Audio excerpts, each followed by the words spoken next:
Renate vem de uma família de missionários da Holanda.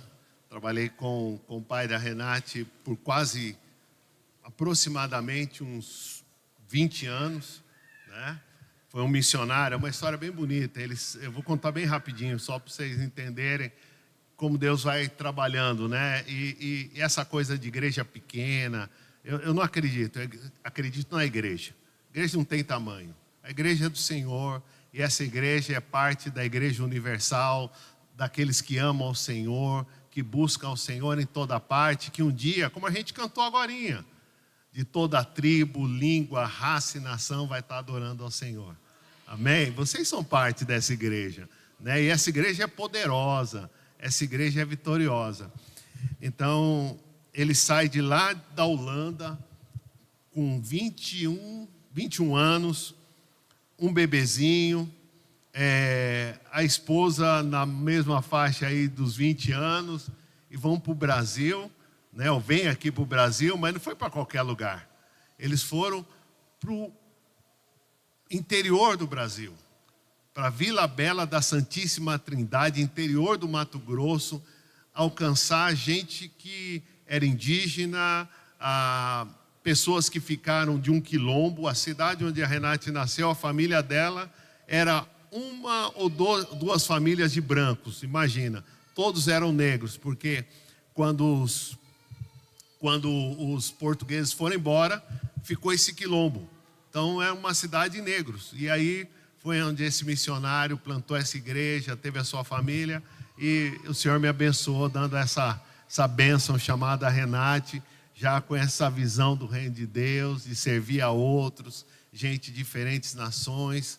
E é um prazer, um privilégio para a gente ser parte do que Deus está fazendo. E obrigado de verdade pela recepção, pelo carinho. A gente está muito feliz de estar aqui com vocês, tá bom? Quero trazer um abraço da nossa igreja lá nos Estados Unidos, Steel Creek Church of Charlotte, que é a igreja que a gente serve ao Senhor. É uma igreja americana que esse ano está completando exatamente 30 anos, né? E essa igreja começou menor do que vocês, com menos recursos que vocês, apesar de ser nos Estados Unidos. Porque o nosso pastor, ele vem de um... Eu esqueci de perguntar até que hora que eu tenho. Perdão. A hora que você fizer, me avisa, ok? Então a gente... Ok, beleza.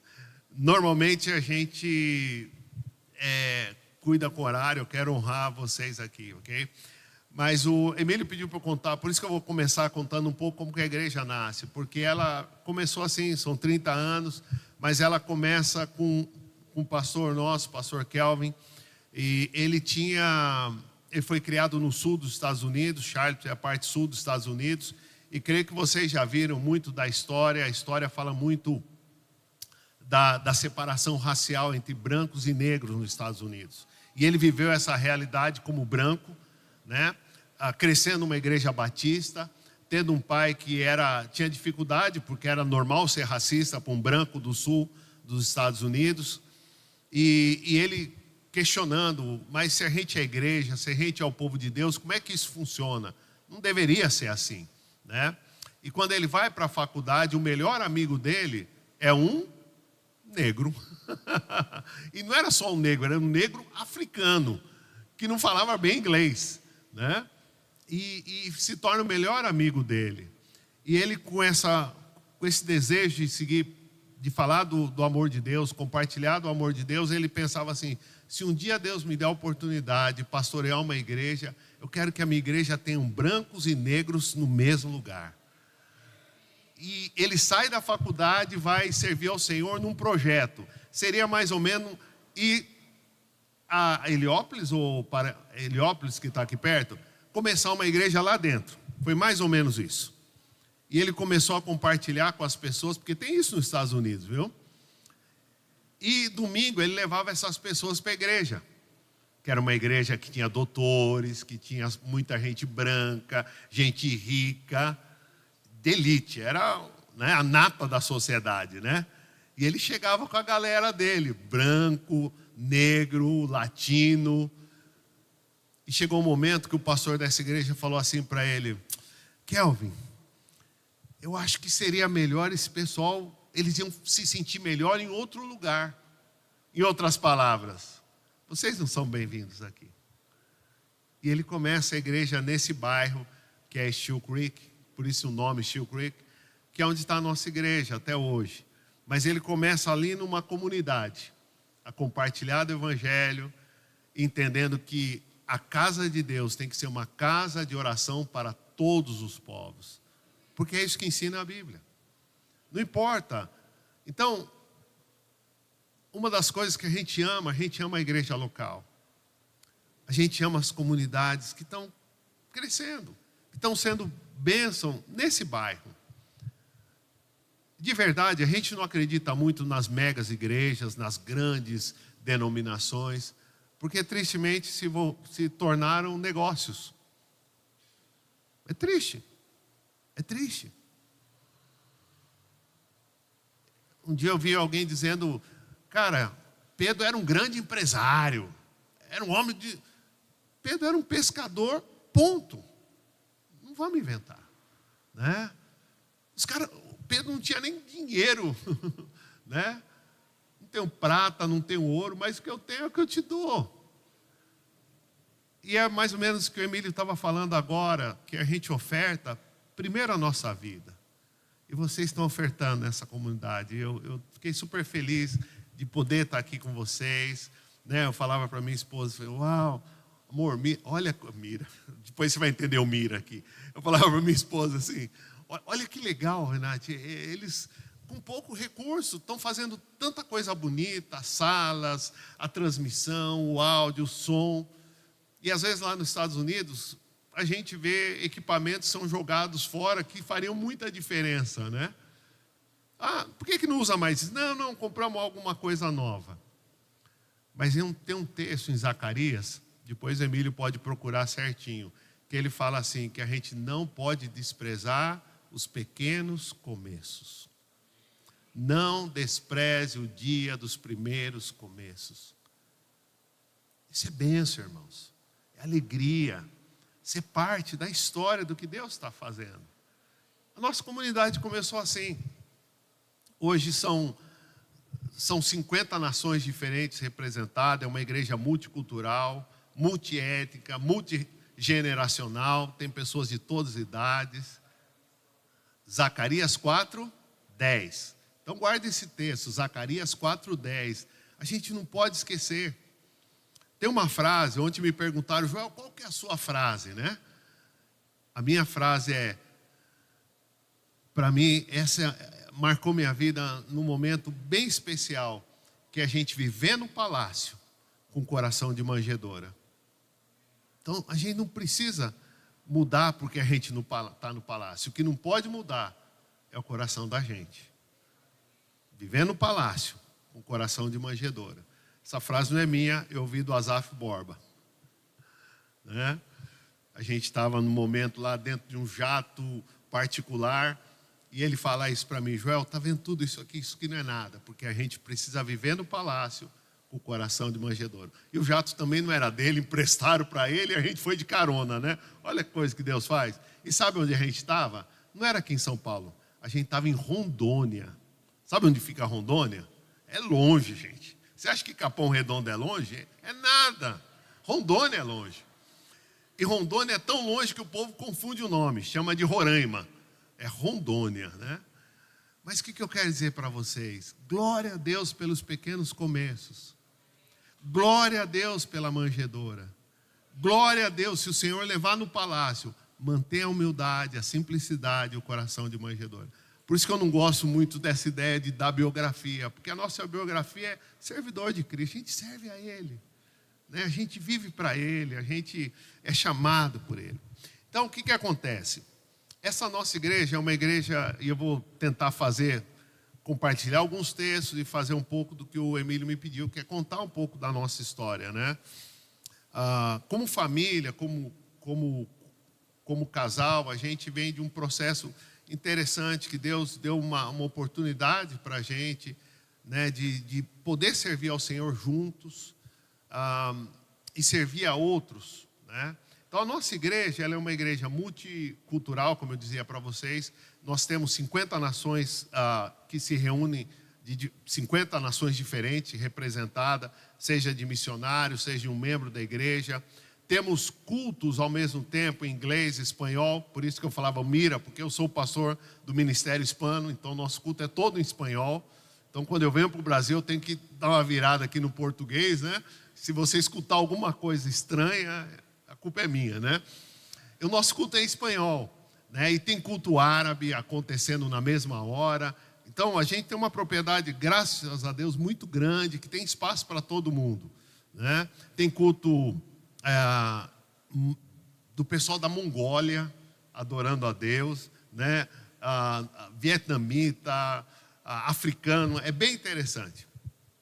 Mas por que a gente crê nisso? Porque a gente crê que o Evangelho, a casa de Deus, é a casa para todos os povos. A gente crê nisso. Então, a nossa igreja, basicamente, ela tem essa visão. São mais de 40 missionários em diferentes lugares. E os últimos 3 anos, Deus tem dado a oportunidade de Renato e eu visitar líderes, pastores, acompanhar, servir a eles, suas famílias. E o nosso grande trabalho é só parar e perguntar como você está. E escutar eles. Esse é o nosso trabalho, é o nosso serviço, que Deus tem dado o privilégio da gente fazer. Porque, como a gente acabou de ver agora, o pastor também tem luto, o pastor também tem dificuldades, como qualquer um, né? É a vida desse lado da eternidade. E a nossa igreja, ela trabalha, você está vendo aqui esse alvo aqui, esse gráfico, né? Ele representa o que a gente tem como meta, como propósito da nossa vida, que é que Cristo seja o centro da nossa vida. E o nosso ministério está baseado nesses 4 fundamentos, muito básicos, e o primeiro deles tem muito a ver com o que vocês creem aqui, né? Você está vendo que embaixo está John 17 Network, que é João 17, que é esse ministério que Renato e eu servimos, que é de conexões, de servir com aquilo que Deus tem dado. Deus tem sido generoso, bondoso conosco. Deus tem nos dado muito mais do que a gente precisa. E a igreja de lá tem sido muito generosa, abençoando gente de outros países, outras nações. Em junho a gente vai estar em Moçambique, servindo uma igreja, né? Brinquei com a Renata, falei assim, vou voltar às minhas raízes, né? Vou para a África, né? Imagina. E a gente vai servir uma comunidade que está num lugar chamado Beira. E que as pessoas não têm onde morar, né? E a gente vai servir essa comunidade. Um irmão da nossa igreja começou a construir casas lá para pessoas que não tinham onde morar. E a partir dessas casas que ele começou a construir, os africanos perguntavam para ele, o nome dele é Tariq, né? Tariq. É um paulistano de origem libanesa que está vivendo nos Estados Unidos e está servindo na África. Olha que coisa louca. E vem no nosso ministério que é latino, em espanhol. E Deus nos conectou da maneira dele. Ele constrói casas para servir essa gente lá em Beira. E por causa disso as pessoas perguntavam, mas por que vocês estão fazendo isso? Por que vocês estão dando casa para a gente? Por que estão ajudando a gente? Por causa do amor de Deus. Que Deus? E aí começa a igreja. E a igreja está servindo. E nós vamos servir a esse pastor que está lá, porque ele falou, a gente precisa de ser instruído na palavra. A gente precisa ser formado. Então a nossa igreja está enviando a gente para lá, para ser bênção e servir esse pastor. Então a nossa igreja trabalha com esses 4 fundamentos que você está vendo aí. O primeiro é Cristo, claro. Essa é a prioridade da nossa vida, amando e servindo a Cristo. O segundo é família, porque a família não vem antes da igreja. Perdão, a família vem antes da igreja, não vem depois, né? Então, família, igreja e mundo, que é a parte de missões. Então, a gente crê muito no que o pastor disse agorinha para a gente, que é a questão de... Espero que vocês... podem ler aí. Né? Obrigado. Bom trabalho, equipe. Ó, Joia. O que o pastor acabou de falar, qual que é a tua meta? Qual que é o teu propósito? Para onde você está indo? Paulo fala, assim corro também eu, não sem uma meta, sem um alvo. Assim luto, não como desferindo golpes no ar. Paulo tinha uma meta, Paulo tinha um propósito. Agora o pastor estava falando da gente pensar no céu, pensar na eternidade. E às vezes a gente está vivendo aqui como se aqui fosse a nossa morada. A gente cantou isso. Cantamos isso hoje? Quando a gente falou que aqui nós somos o quê? Estrangeiros. Aqui nós somos estrangeiros. Então, o nosso alvo, a nossa meta é estar diante do Senhor por toda a eternidade, amém? A gente tem uma meta, a gente não está lutando sem direção, sem rumo. E essa pergunta é uma pergunta que é presente para nós. O que acontecerá amanhã? Foi o que o pastor Emílio acabou de falar. Qual o teu anseio pela eternidade? O que te espera o dia de amanhã? Pode ser a vida ou pode ser a morte? Nada sabe. Ninguém sabe. A gente vive, né? Eu sempre digo isso. Às vezes a gente vai visitar uma pessoa e fala assim, nossa, está nos últimos dias. Todos nós vivemos como se fosse o último dia. Porque a gente não tem controle. Então Paulo tinha esse objetivo. Ele disse, portanto, o nosso objetivo, o alvo é ser agradáveis a Ele, a Cristo. Quer vivamos esse corpo, quer tenhamos que deixá-lo. Ou seja, o nosso chamado, o nosso desejo é estar diante do Senhor. Amém? Se vivemos aqui, para Ele vivemos. Quando a primeira canção e quando vocês estavam orando aqui e leram o Salmo, esse Salmo falava de quê? Do que falava o Salmo? O pardal encontrou asa, e andorinha ninhos para si. Essa é do meu tempo. Ele está falando que encontrou os altares do Senhor, a presença do Senhor, porque ele tinha saudade. Foi isso que a gente começou falando. Eu sempre gosto de lembrar as pessoas, né? Adoração também é palavra. A gente precisa cantar a palavra. Se tem uma coisa que me emociona quando chego numa igreja, está cantando a palavra. Que bom que vocês cantaram a palavra. Que bom que vocês estão cantando os salmos.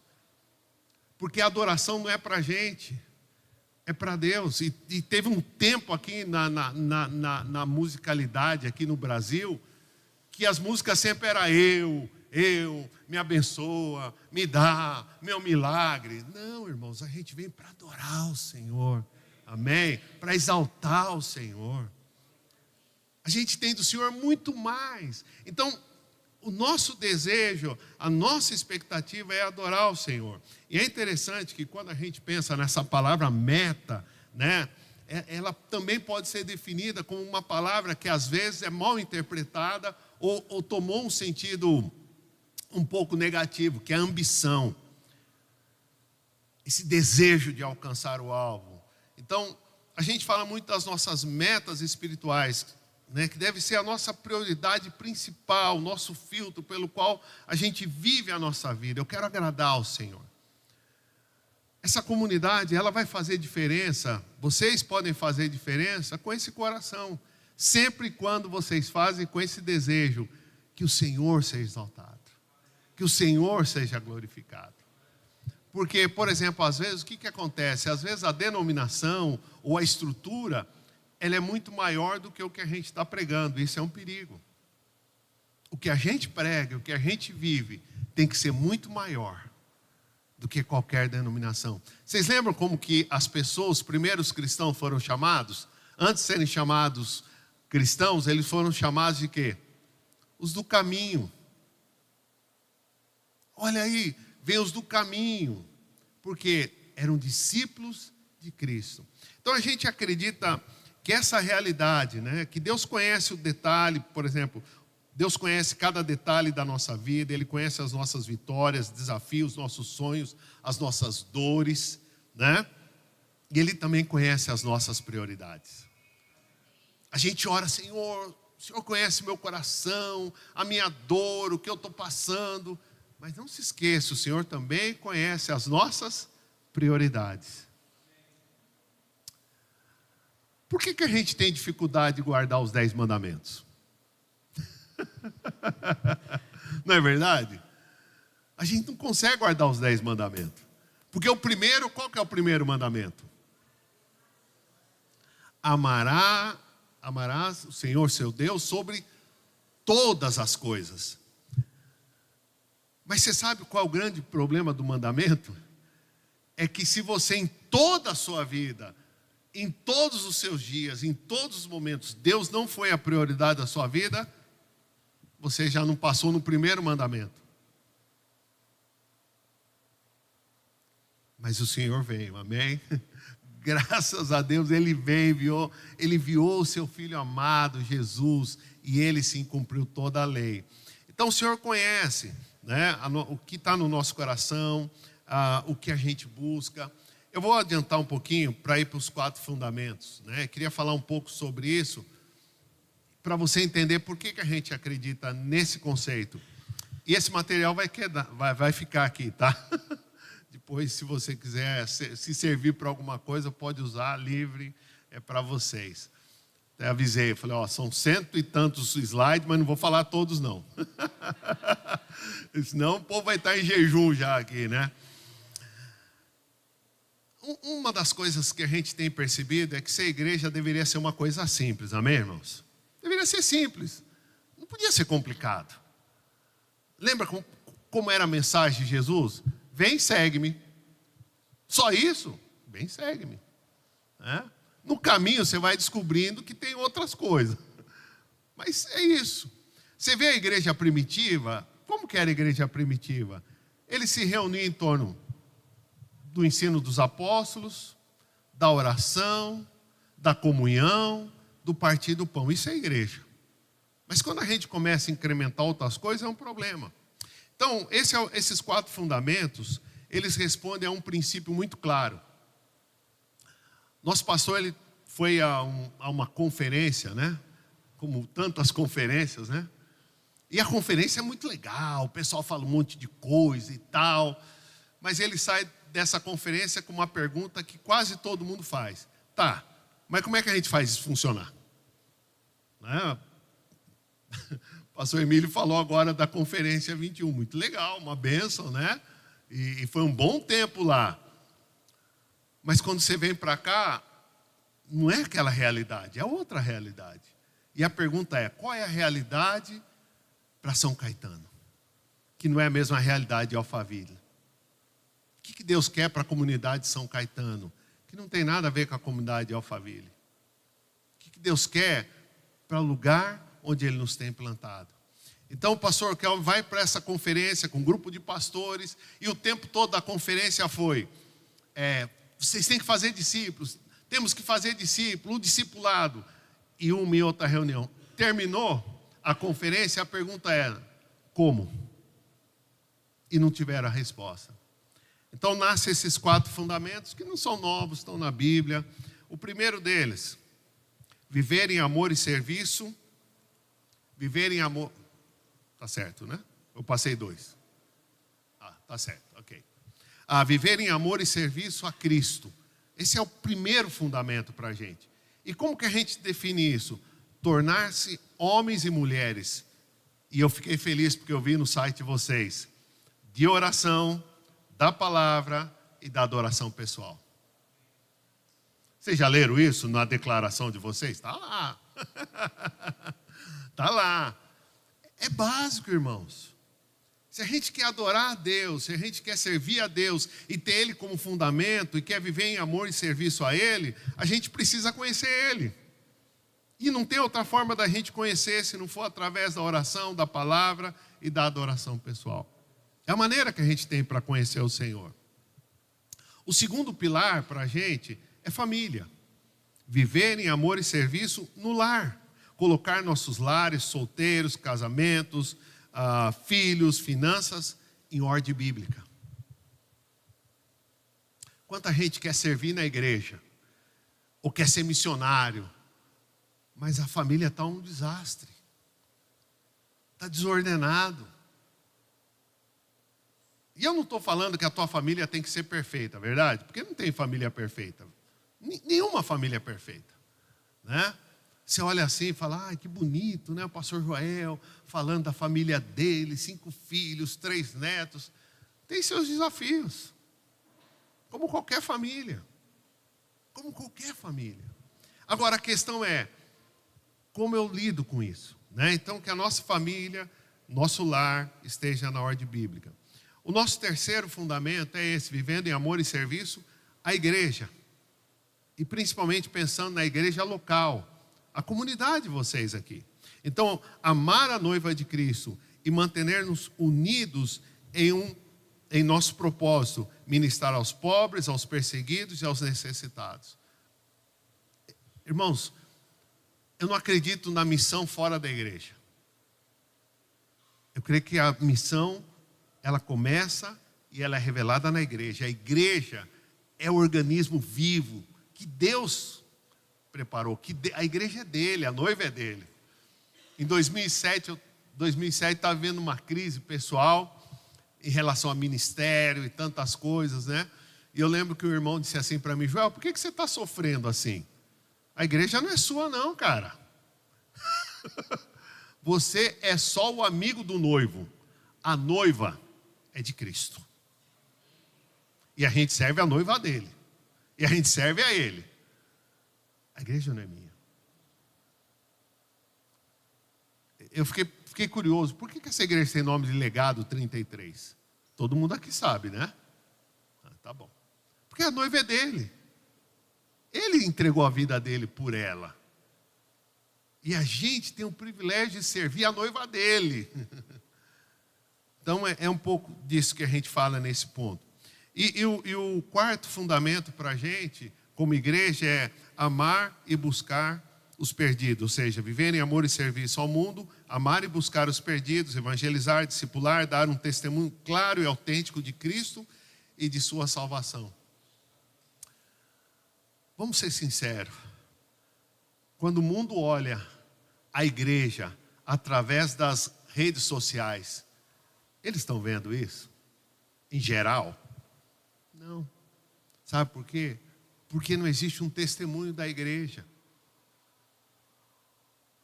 Tristemente, eles veem outras coisas. Mas o nosso chamado é esse. Então, esses são os 4 fundamentos que a gente trabalha como igreja. E o que tem de diferente a nossa igreja? Nada, irmãos. Mas vocês estão lá nos Estados Unidos. A gente tem uma nação que é uma nação pós-cristã, que mandou missionários. Estados Unidos e Europa mandaram missionários, evangelizaram. Emílio, que trabalha com livros, sabe disso. As melhores literaturas de teologia estão em inglês, né? Mas precisa ser alcançada essa gente. Tem desafios diferentes? Tem desafios diferentes, porque é outro lugar, mas tem desafios. Né? Às vezes a gente se foca muito na questão, mas lá é um país de primeiro mundo. Olha o número de suicídio nos países de primeiro mundo. Olha o número de depressão nos países de primeiro mundo. Olha a saúde mental de pessoas do primeiro mundo. Saúde física, por exemplo, uma das coisas, a gente ouvindo, né, nossa irmã que vai passar por uma cirurgia. Você fala, se fosse nos Estados Unidos. Não existe saúde pública nos Estados Unidos. Tem gente que não cuida da saúde, não é porque não quer, é porque não tem dinheiro para isso. Mas está nos Estados Unidos, pastor, como é que é isso? É assim. Lembro uma vez que a Renate precisou ir para a emergência, ela não ficou 15 minutos, chegou uma conta de $600. Para 15 minutos e deram um remedinho para a dor. Você compra na farmácia. Então tem outros desafios. Agora, todo lugar que você for tem um desafio. E Deus tem colocado vocês nessa comunidade para ser uma luz. Para expandir o reino dele aqui. Que não vai ser igual à igreja A, B ou C, porque Deus tem algo para vocês aqui. e da maneira como vai ser. Então, eu só queria falar um pouquinho, né, desses pontos que para a gente são fundamentais, a gente crê neles. E basicamente, o que a gente busca com esses 4 fundamentos? Uma vida cristã desequilibrada e sem objetivo vai levar ao quê? Uma vida infrutífera e triste. O que a gente busca? Que a sua vida cristã seja equilibrada. Que as prioridades, lembra que eu falei agora há pouco das prioridades, que Deus conhece os meus sonhos, mas Ele conhece as prioridades. Como é que está a minha vida com Deus? Né? O que eu mais almejo nessa vida? O que eu mais desejo nessa vida? Como é que está a minha família? Ô, meu irmão, você é uma bênção aqui na igreja, mas como é que está a tua casa? Né? Talvez tem pessoas aqui que o esposo, a esposa não são cristãs, que os pais não são cristãos, mas você é esse missionário que Deus colocou lá na tua casa. E antes de você ser uma bênção aqui na igreja, tem que ser uma bênção no seu lar, na sua casa. Mesmo que você não abra a boca, mas a tua família olha e diz, esse menino, essa menina, esse homem, essa mulher, tem alguma coisa diferente. Porque o evangelho, o desejo de honrar a Deus e servir ao Senhor, é o que mais arde no coração dessa pessoa. Irmãos, a gente não precisa de ter grandes eventos, o que a gente precisa é ter gente do caminho, que vive o evangelho no seu trabalho. Imagina, você trabalha lá, e lá no teu trabalho você é um bom funcionário, você é um funcionário confiável, você é um funcionário que honra o tempo, você é missionário do Senhor. Antes de ser bênção aqui na igreja. Por quê? Porque o seu desejo maior é exaltar o Senhor, né? Então, por exemplo, uma das coisas, pensando nisso, né? Por exemplo, muitos de nós já experimentamos as consequências disso, de ter uma vida desequilibrada, ou talvez estejamos experimentando-as agora. Saiba que por meio de Deus e de sua palavra, há perdão, cura e uma nova esperança. A gente chega na igreja, não é porque a gente é bonitinho, né? A maioria da gente chega quebrado, né? E talvez batendo a última porta. Vocês estão falando de portas abertas. Se preparem, porque quando você abre as portas, vai chegar de tudo. Nós plantamos uma igreja lá em Rondônia. Começou lá na sala da nossa casa. E eu lembro que quando a gente alugou um lugar, primeiro que era uma roda e tinham normalmente 5 a 10 pessoas máximo. E eu colocava 11, 12 cadeiras, né? Aí chega o pai da Renata e fala assim para mim, por que só tem 10 cadeiras e as outras estão tudo empilhadas lá? Eu falei, pastor, só vai chegar 10, 5, 6, né? Ele é alemão, né? Diz assim, tem que pôr tudo. Tem que colocar todas as cadeiras. Eu falei, pastor, Deus vai mandar a gente. Missionário, né? Aí eu ia lá, cada domingo, colocava 50 cadeiras. Chegavam 7, 8, 10 pessoas. Próximo domingo, 50 cadeiras, 5, 10. Mas eu obedecia, né? E crendo. Eu lembro um dia até hoje, chegaram 16 pessoas no culto. Estava lotado. E chegavam uns meninos que moravam num casarão abandonado, né? E os meninos vinham, o nosso culto era 5 da tarde, né? E os meninos vinham, tudo sujo, eles cheiravam cola. E chegavam no culto, e entravam, né? Aí um dia eu perguntei assim para eles, ei, por que vocês gostam de vir aqui? Ele falou assim, porque é a única igreja que deixa a gente entrar. É a única igreja que tem portas abertas para a gente. E foi incrível isso, né? Passaram muitos anos, né? E a gente tinha uma rádio web, foi uma das primeiras rádios web aqui do Brasil. E um dia um ouvinte entrou em contato com a gente. Até foi, acho que a Renate que recebeu essa mensagem, né? E ele falou assim, pastor Joel, o senhor talvez não vai lembrar de mim, mas hoje eu sou pastor aqui em tal cidade e eu sou um daqueles meninos que cheirava cola e que ia no culto. Olha que bênção. Então a gente não pode desprezar os pequenos começos, irmãos. E ser luz, acreditar que Deus dá esperança, que Deus renova, que Deus nos abre uma porta. Então, confia, vocês estão servindo o Rei, vocês estão amando o Senhor, né? E se vocês estabelecem as prioridades, né? Imagina se cada família que está aqui rever as suas prioridades. Como é que a gente está em casa? A gente tem vivido isso, que o Senhor é o centro do nosso lar, o Senhor tem sido a prioridade, a igreja vai ser uma consequência natural. E a missão da igreja vai ser orgânica. Porque a gente ama o Senhor, a gente vive um evangelho verdadeiro na nossa casa, a gente adora em comunidade como fruto dessa relação com o Senhor, e o que acontece? O mundo vai ver que vocês se amam uns aos outros. O mundo vai ver que vocês são uma luz no meio da escuridão. Então, existe uma possibilidade. E eu queria aproveitar o meu tempo para falar desse primeiro princípio, algumas coisas, e eu vou só introduzir, tá, Emílio? Depois, como eu disse, se você quiser, depois segue adiante com eles sobre isso. Esse princípio de viver em amor e serviço a Cristo, como a prioridade, o alvo, né, a meta da nossa vida. Eu quero honrar o Senhor. Quero honrar o Senhor, né? Com esse coração aberto. Lembra quando o Senhor fala dessa maneira? Eu sou a videira, vocês são os ramos. Quem permanece em mim e eu nele, esse dá muito fruto. O fruto é consequência, irmãos, da gente permanecer na videira. Permanecer no Senhor.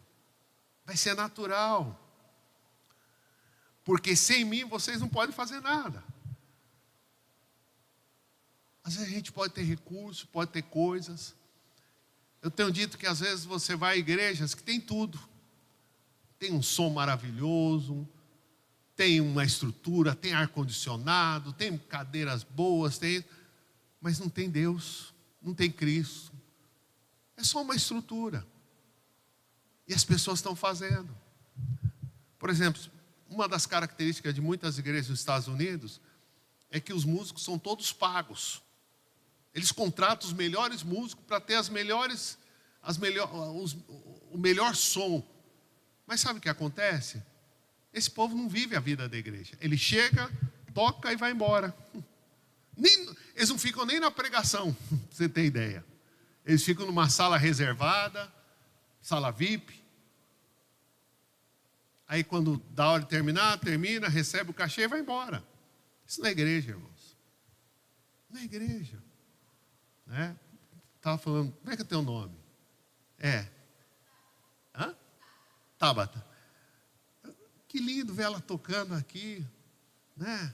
Adorando o Senhor. Eu falei, você toca muito bonito. Que bênção, né? Jovem.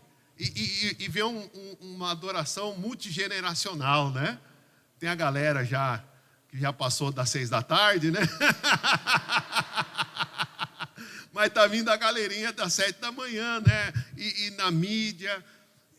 Isso é igreja, irmãos. Você está entendendo? Que às vezes você pode querer fazer, mas faz sem Deus, não tem nada a ver. Deus não vai receber.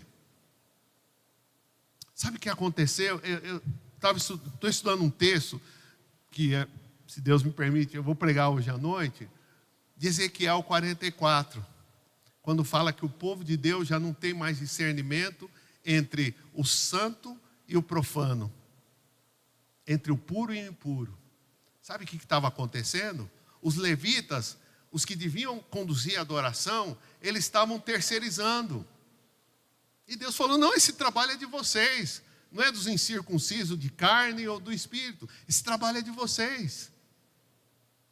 E Deus trata com o seu povo, porque os sacerdotes, os líderes, não estavam fazendo o que deveriam fazer. Então, quando a gente faz no Senhor, irmãos, tenho certeza, não é o número, é o ambiente. Não é a quantidade, é a atmosfera. No reino de Deus, a atmosfera é do amor. E a linguagem é do louvor, é da adoração. Mas não é adoração só de música. É de maneira de viver. Que Deus olhe e olha para a gente com essa alegria né? De que o povo dele está dependendo dele para fazer a obra dele, porque a igreja é santa, Deus é santo, sua palavra é santa, e nós somos chamados para servir a ele. E é um privilégio, é um privilégio. E como que a gente trabalha isso, Joel? Com o que vocês já conhecem. Oração, palavra e adoração pessoal. O que é isso? São as disciplinas espirituais. Irmãos, não tem segredo. Ai, pastor, é que eu fui numa conferência, tem um coach falando aí de como a igreja crescer. Irmãos, Paulo não entraria na igreja desses coaches, irmãos. Paulo não servia para eles. Jesus não servia para eles. Porque esse povo tem técnica. Eles podem ter princípios, processos e todas essas palavras que você está acostumado a escutar por aí. Mas Deus nos chama à intimidade com Ele. Através da oração, da palavra e da adoração pessoal. Não tem segredo, irmãos. Como que a gente faz a igreja crescer? A gente precisa primeiro ter Cristo em nós. Ter intimidade com Ele. Conhecer a Ele. Lembra da oração, quando Jesus fala da oração, por exemplo? Quando Ele fala da oração, vocês conhecem esse texto? Ele está com os discípulos, dando as bem-aventuranças, ensinando a orar, mas Ele fala assim, mas quando a orar, entre no seu quarto. Ele não fala assim, olha, se por acaso você orar, porque a oração devia ser alguma coisa normal da vida do crente, né? Entre no seu quarto, feche a porta, ore ao seu pai que está em secreto, e o seu pai que te vê em secreto te dará a recompensa. A galera só quer a recompensa, mas a gente não pode esquecer, o Senhor conhece as nossas prioridades. Ele conhece meu coração. Quando a gente pensa na oração, em essa relação com o Senhor, e tem outros textos, eu vou só passar rapidinho, porque eu sei que vocês conhecem, não? Quando a gente fala, por exemplo, e esse é um texto difícil, né?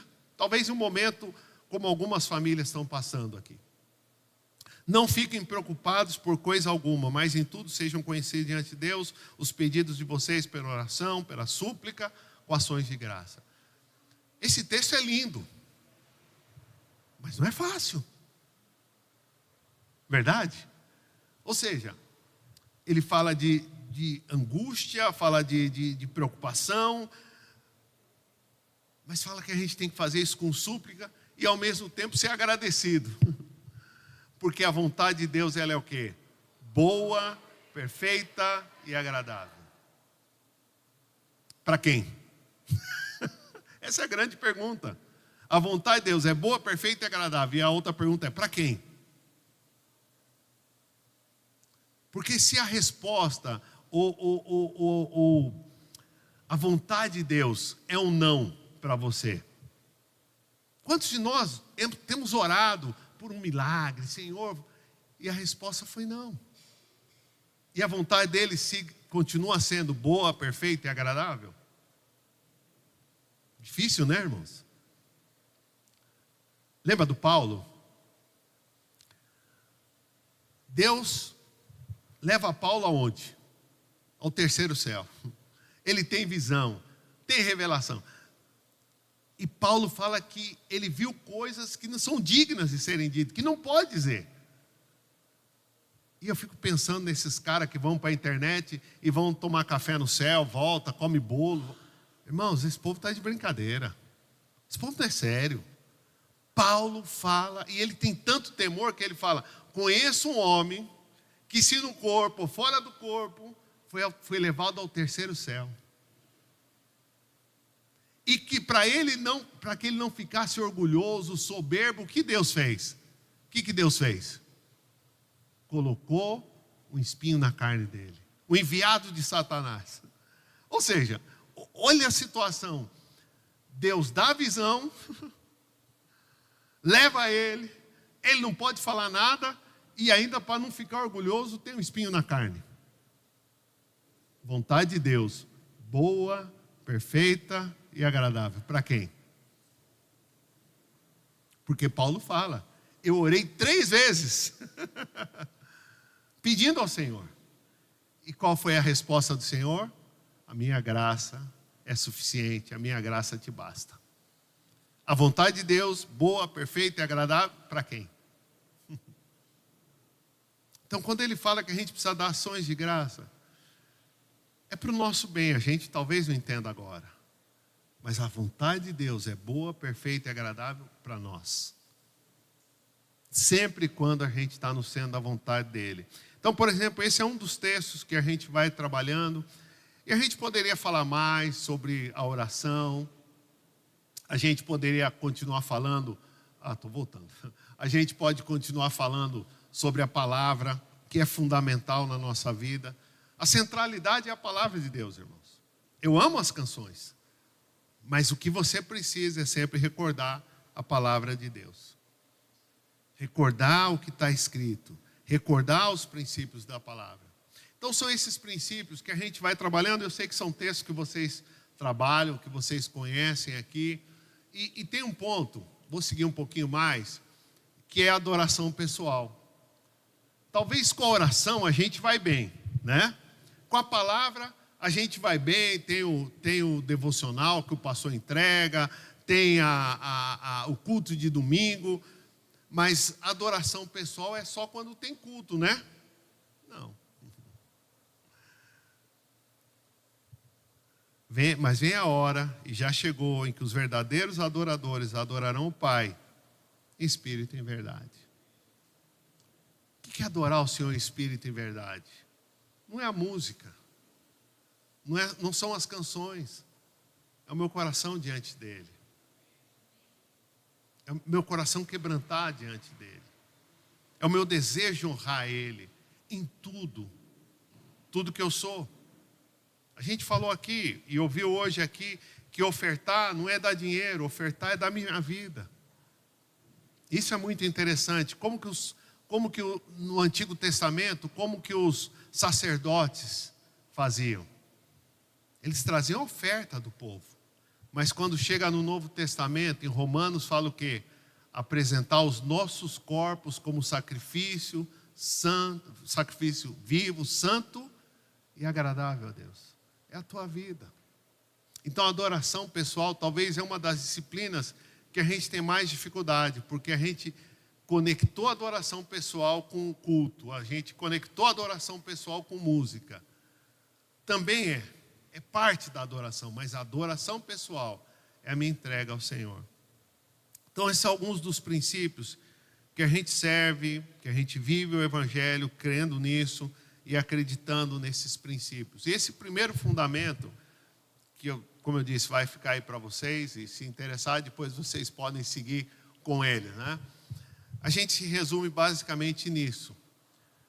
Colocar em prática as disciplinas espirituais da oração, da palavra de Deus e da adoração pessoal, ou seja, precisamos primeiro encontrar esse lugar secreto para passar um tempo a sós com o Senhor. O que acontece muitas vezes com a gente? A gente vive um ritmo muito louco. A gente não tem tempo, Senhor.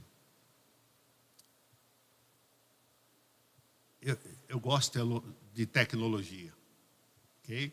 Para mim é uma tremenda ferramenta. Mas também isso aqui pode ser uma tremenda distração. Para esse tempo com o Senhor. Para esse tempo de ouvir Deus. Meu irmão, se você nasceu de novo, você tem o Espírito Santo de Deus que habita em você. Amém? E esse Espírito Santo, ele conversa com você, ele conhece você, é uma pessoa, o Espírito Santo, e eu sei que vocês sabem disso, eu só estou recordando algumas coisas. O Espírito Santo não é uma força, não é uma energia, é uma pessoa, e que habita em nós. Irmãos, olha que privilégio. Só o sumo sacerdote podia entrar uma vez por ano no Santo dos Santos. E o Santo dos Santos está em nós. habita em nós 24/7 e a gente tem a possibilidade de desfrutar da presença dele. Então, se eu puder deixar alguma coisa para vocês aqui de ânimo, não se esqueça a quem vocês servem, que vocês são igreja do Senhor e que as prioridades da vida necessitam estar equilibradas e que o Deus de toda a graça, de toda a bondade que habita em vocês, que Ele siga dando graça, direção clara para vocês na missão que Ele tem para essa igreja que Ele escolheu para ser luz em meio da escuridão. Que Deus abençoe a vida de vocês, uma alegria, um prazer estar com vocês e levo no meu coração uma imagem muito bonita de uma igreja que serve, uma igreja que ama e uma igreja que o Senhor tem colocado aqui para ser e fazer diferença. Que Deus abençoe.